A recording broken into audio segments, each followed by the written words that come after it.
All right, first morning, Saturday, December 3rd.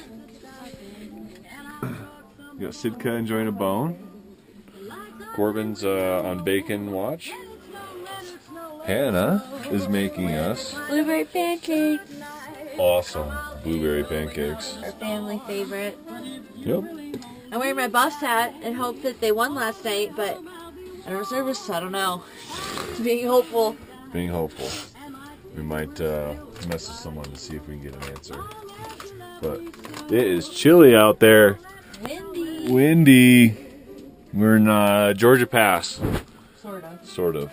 At the base. Turns out you can't drive on Georgia Pass. Not in the winter. So, got my Santa hat. We're gonna go get Christmas tree today. It's 72 in here and about 20 degrees outside, which is probably like 10 degrees off. At least. So we got solar panel juice. And life is good.